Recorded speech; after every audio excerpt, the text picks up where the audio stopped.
Sir नमस्कारम। मेरे को महाराष्ट्र जाना देगलोर।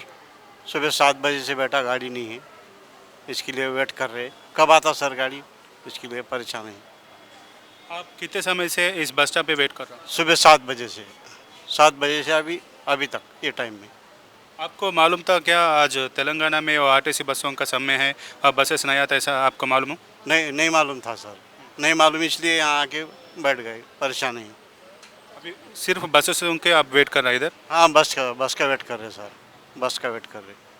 నా పేరు కృష్ణ. మేము ఉన్నది ఆంధ్రప్రదేశ్, తెలంగాణలో వచ్చి పని చేసుకుంటున్నాం. తోపురం పోవాలా. ఇవాళ పొద్దున్న 6ంటికి నుంచి ఈడ బస్ కోసం వెయిటింగ్ చేస్తున్నా. అసలు బస్సులు కూడా లేవు, ఏం లేకుండా అటు కూర్చోవాల్సి వస్తుంది. అసలు ఏం అర్థం కాకుండా ఉన్నది. ఏమైనా బస్సులో ఉంటే బాగుండేది ప్రభుత్వం కూడా కొంచెం. అయితే మీకు ఈరోజు బస్సుల సమయం ఉందని తెలీదా?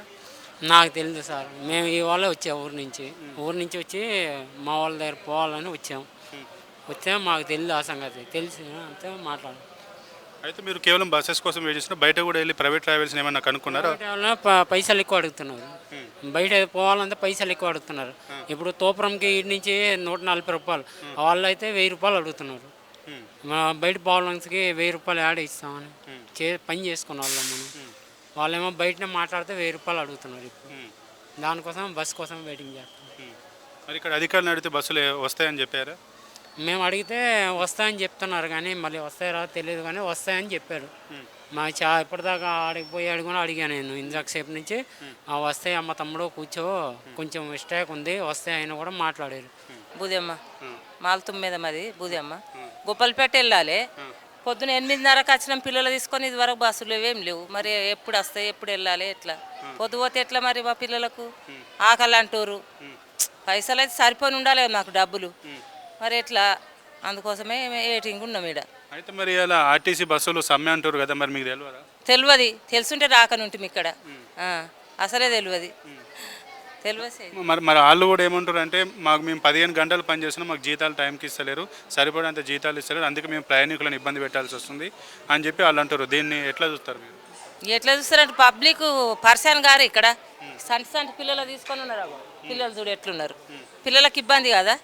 ఇప్పుడు ఏదైనా కొనియాలంటే డబ్బులు కావాలి కదా, ఉన్నాయా మా డబ్బులు అంతగానం? ఇప్పుడు బయట ఈ ఆటోలు కార్లను ఇట్లా అడిగారా మీరు, బయట ఓనికి బస్సులు వస్తలేవని ఏమన్నారు?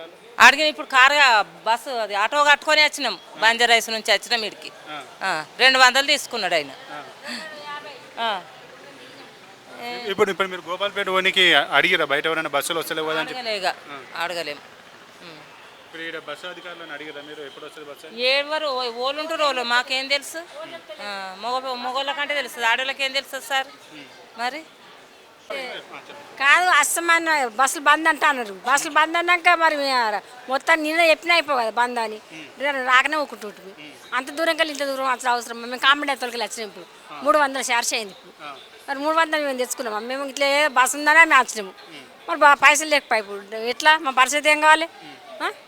ఇప్పుడు మాకు బస్సు కావాలి, మరి ఎట్లా? మరి ఇప్పుడు ఎన్నొద్దులు బంద్ ఇట్లా బంద్ చేస్తే అయితే మాకు కొన్ని సమస్యలు ఉన్నాయి, అవి పరిష్కరిస్తలేరు, అందుకే మేము సమ్మె చేస్తున్నాం, అందుకే ప్రజలను ఇబ్బంది పెట్టాల్సి వస్తుందని ఈ డ్రైవర్లు ఆర్టీసీ వాళ్ళు అంటారు. మరి మీరేమంటారు? మీకోసం వాళ్ళ గురించి మమ్మల్ని కూడా ఇబ్బంది పెట్టే కదా. మరి అప్పుడు పెట్టకూకొని ఉండే, అప్పుడు పెట్టకూకుంటే అయిపోయి కదా. మేము ఇప్పుడు డబ్బులు పెట్టుకున్నాం వాళ్ళు ఇన్ని రోజులకోలే గట్ల పోతుంటే వస్తుంటుంది. అని ఇప్పుడు మాత్రం డబ్బులు ఎవరంటే మేము కొంతమందికి ఉంటాయి, కొంతమందికి ఉండవు పైసలు. మరి డబ్బులు ఏంది ఏం చేస్తాం మేము? మా పరిస్థితి ఏం కావాలి ఇప్పుడు? గట్లా గింత పిల్లలు పట్టుకొని ఎండలా మేము పెట్టండి చెప్పు. మరి చాలు చేస్తారా, మరి బాగా చేస్తారు. మరి ఇప్పుడు మా పరిస్థితి మరి మధ్యలో ఉన్నాం. ఇప్పుడు ఎక్కడ కాకుండా అక్కడ కాలేము, ఇక్కడ కాలేము. ఇప్పుడు ఒకవేళ బస్సులు రాలేదనుకో మరి ఎట్లా ఇక బస్ స్టాండ్ ఉపవాసం పండాలి. ఇక ఉపవాసం పండాలి. ఇక మాకు వాళ్ళని కడుపు పెట్రోలు ఉంటారు, వాళ్ళని ఓ లేరు. వాళ్ళకి ఆయనకి అర్థం కావాలి. అది ఇక పైనుంచి ఉన్న వాళ్ళకి అర్థం కావాలి. అది ఇక అంతే సార్. మరి మా బస్సులు చార్జ్ చేస్తారా, మరి మన బస్ స్టాండ్ కోసం మనమంటారా? మరి వాళ్ళు చేసాడు. మేము కూడా వచ్చిన ప్రజలను కూడా రోడ్డు మీద కూర్చుంటాడు. రోజు తెలంగాణ రాష్ట్ర వ్యాప్తంగా టీఎస్ఆర్టీసీ కార్మికులు సమ్మెకు పిలుపునిచ్చారు.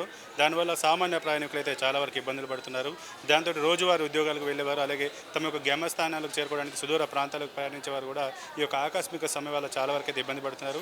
బస్ స్టాండ్లకు వచ్చి గంటల కొలది కూడా వెయిట్ చేస్తూ తాముకు రావాల్సిన బస్సు ఇంకా రాకపోవడంతో, అలాగే ప్రైవేట్ వెహికల్స్ని ఆశ్రయించినప్పుడు 100 రూపాయల టికెట్ ఉండే బస్సు టికెట్కి 200-300 రూపాయలు వసూలు చేయడం, దాంతో ప్రజలు కూడా ఆ టికెట్కు అంత ధర వెచ్చించలేని పరిస్థితిలో ఉన్నారు. దానికి సంబంధించి ఒక ప్రయాణికుడు మనతో ఉన్నారు. నిజంగా వారికి ఎటువంటి సమస్య ఉంది, వారు ఎక్కడికి వెళ్ళాలి, వారు ఎంతసేపు నుంచి బస్ కోసం వెయిట్ చేస్తున్నారు అనేది మనం వారి మాటలను తెలుసుకునే ప్రయత్నం చేద్దాం. నమస్తే అండి. నమస్తే అండి. మీ పేరు? కార్తిక్ రెడ్డి. మీరు ఎక్కడి నుంచి వచ్చారు, ఎక్కడ వెళ్ళాలి? మేము ఇక్కడ పట్టంచేరులో ఉంటామండి. గీతం కాలేజ్ 3rd ఇయర్ చదువుతున్నాను. ఇప్పుడు నిర్మల్ వెళ్ళాలంటే ఇక్కడ బస్సులు కూడా లేవు. ట్రైన్కి వెళ్దామంటే కూడా ట్రైన్ నిజామాబాద్లో ఉంటుంది. మళ్ళీ అక్కడి నుంచి అయినా మేము బస్కే ట్రావెల్ చేయాల్సి వస్తుంది. ర్యాపిడో అవన్నీ చూసుకుంటే చాలా ఎక్కువ అయిపోతుంది.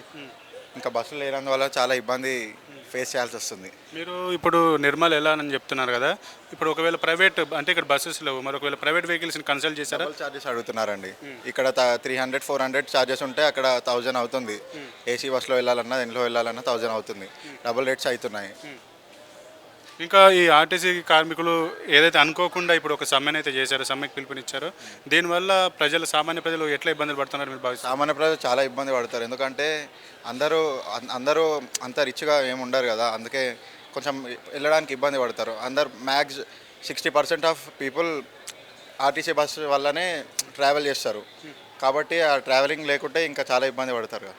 అయితే ఇప్పుడు ఉన్నటువంటి ప్రజెంట్ ఎవరైతే ఆర్టీసీ కార్మికులు ఉన్నారో, మాకు చాలా ఇబ్బందులు ఉన్నాయి, గత కొన్ని నెలల నుంచి మేము ప్రభుత్వాన్ని కోరుతున్నాం, వాళ్ళు పట్టించుకోవట్లేదు, అందుకే మేము ఈ స్ట్రైక్ చేసి ఈ ప్రజలను ఇబ్బంది పెట్టాల్సి వస్తుంది, మా సమస్యలను వెంటనే పరిష్కరిస్తే మేము కూడా ఉద్యోగాల్లోకి వస్తాం అని చెప్పి వాళ్ళు ప్రభుత్వాన్ని కోరుతున్నారు. అలాగే ప్రజలకు కూడా చెప్తున్నారు.